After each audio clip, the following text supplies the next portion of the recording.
السلام عليكم من فيديو جديد.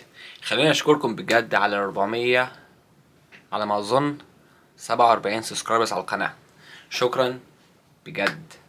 طيب في الفيديو ده هنتكلم على حاجة مهمة، حاجة بتضايقني انا وبتضايق اي حد جاي امريكا جديد.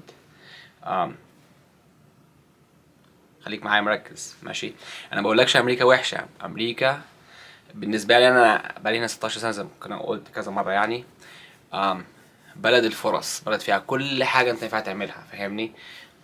بس دلوقتي في الفيديو هنتكلم على الغربة. يعني مثلا انت جاي طلعت من بلدك جيت هنا هتقعد. الغربة بقى ايه اللي الحاجات بقى هتضايقك مع الوقت وعايش هنا اول سنة سنتين تلاتة اربعة خمسة هتكون مبسوط وفرحان وكده، والجو لذيذ. آه وطبعا الحياة جديدة. بس بعد ال10 سنين وتطول، فدي تجربتي انا من 16 سنة. الغربة يعني بتبقى ايه؟ بتحس ان انت قاعد لوحدك، فاهمني؟ من غير انت، انا جيت مع اهلي، يعني انا جاي مع اهلي. في ناس بتيجي لوحدها وفي ناس بتيجي مع اهلها. ففي الفيديو هنتكلم على الغربة للناس اللي جاية مع اهلها والناس اللي جاية لوحدها. أم طبعا في بروز وفي كونز، يعني في فوائد تيجي لوحدك، وفي برضه حاجات كويسة ان تيجي مع اهلك. فانا اديك نظرتين. لو جيت لوحدك طبعا دي تجربة من صحابي اللي هنا قاعدين معايا، مصريين وسودانيين وفلسطينيين. في اللي جه لوحده هنا، هاجر لوحده وقعد، والحمد لله يعني. لما جه قعد، أجر شقة مع صاحبه هنا في واشنطن دي سي ولا في فيرجينيا، دفع له 800 دولار في الشهر و 900 دولار في الشهر.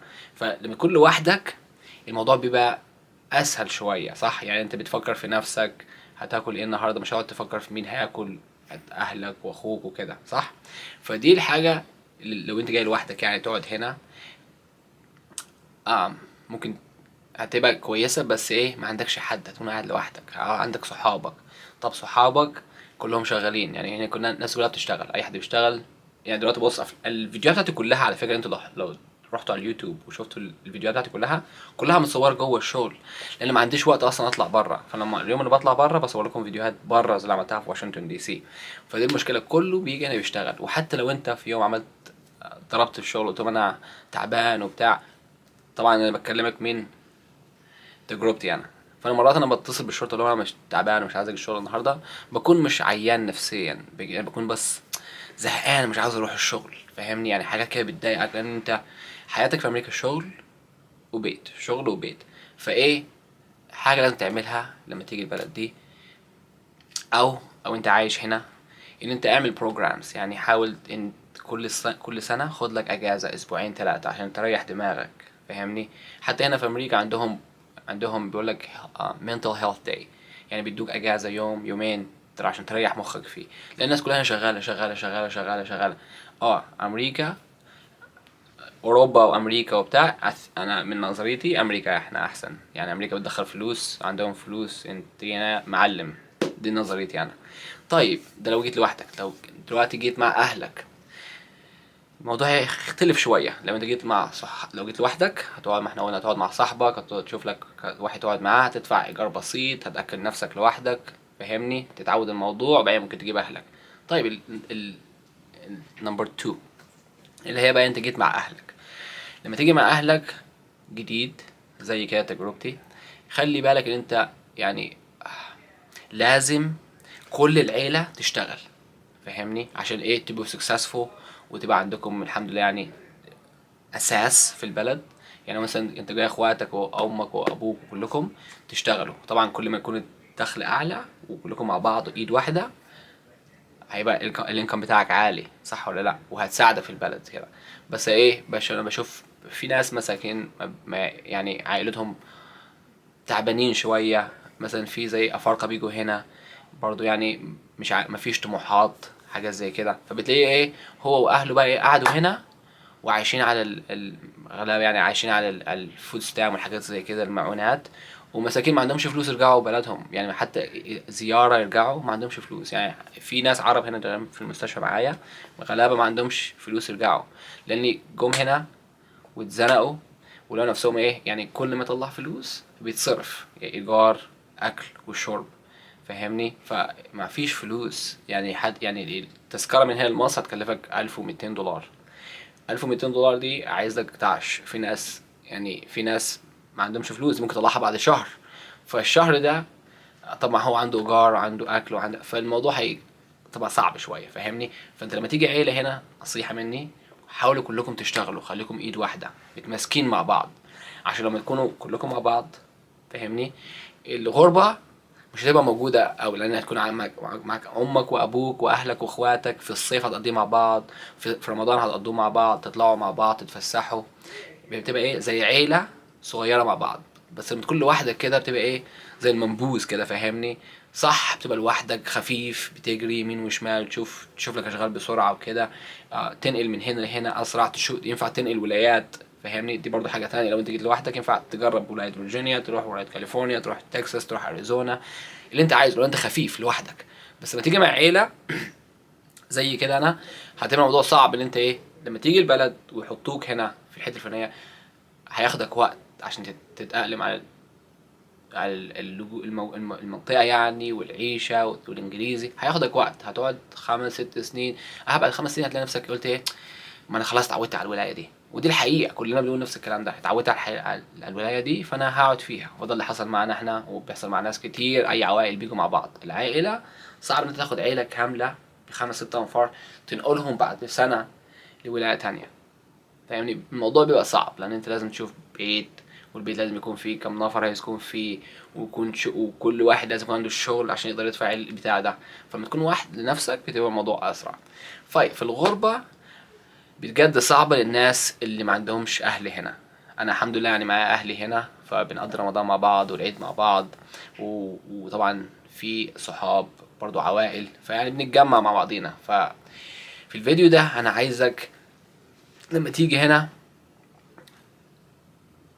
ولو اتضايقت ولقيت نفسك يعني متضايق من الغربة وما عندكش حد تتكلم معاه وكده، يعني اعرف ان كل الامريكان وكل الناس اللي عايشين هنا بيعدوا بنفس التجارب اللي انت فيها. يعني ايه الحياة؟ بتحس هنا بيجي عليك ايام هتحس ان انت شغال بس، يعني تروح الشغل ترجع تنام، تصحى الصبح تروح شغل ترجع تنام.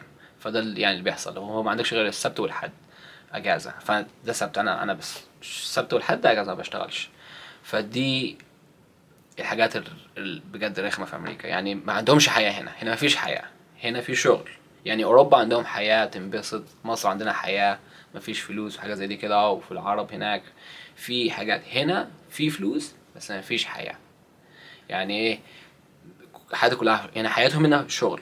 ما انت عارف أمريكا بيقول لك ايه it's a capitalism country. يعني ايه؟ يعني ملهمش دعوة انت بالنسبة لهم وانا حمار نشتغل كده اليوم كله وندفع الضرايب اللي علينا. فدي البلد هنا في امريكا، ودي الغربة اللي انا بمر بيها. ومرات يعني بيجي عليا ايام بكون زهقان وقرفان من نفسي، وبقول يا ريتني اقعد ارجع تاني، فاهمني؟ ولا فكل مره بحاول اعمل اجازه، اطلع اسافر مصر، اسافر تركيا انا ومراتي. في ناس لو عاد في ناس سالت في الانستجرام، فانا متجوز امريكيه واسمها ميشيل. اتجوزنا يعني الحمد لله على سنة الله ورسوله. وان شاء الله هتدخلها الاسلام. دعواتكم معانا واللايك، فهمني؟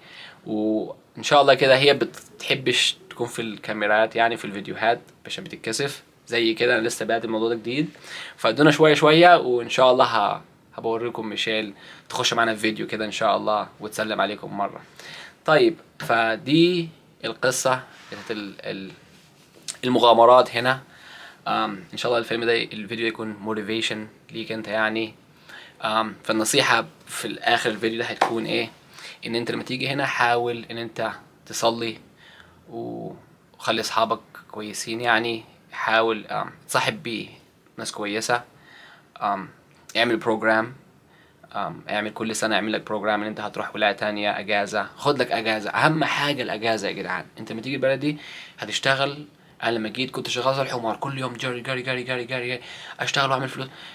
السنين هتعدي عليك بسرعة وهتلاقي نفسك انت ما عندكش اجازة لحد ما مخك ده burned out، يعني اتحرق. فايه خد لك اجازة. كل شهرين 3، كل 6 شهور 7 شهور خد لك اجازة. انا بعرف الخليج بيعملوا نفس الموضوع كده، بياخدوا اجازات. فانت نفس الموضوع، خد لك اجازة، اشتغل فاهمني سنة، بك خد اجازة. دايما خد اجازة، والاجازة دي ما تاخدهاش. في ناس بتاخد اجازة بيقول لك ايه، بيقعد في البيت. طبعا انا عارف، انا مجرب، انا عديت بالايام دي. يعني انت بيكون ما عندكش فلوس، فالاجازة هتعمل ايه؟ هتقعد في البيت. فدي برضو ديبريشن زيادة على القرف اللي انت تكون ايه موجود عليه. فدي نظريتي في امريكا. بس اجين، امريكا بلد لذيذة وحلوة، والبلد الاحسن بلد تعمل فيها فلوس. طيب، شكرا جزيلا على الفيديوهات اللي انتوا تتفرجوا عليها. مع السلامة.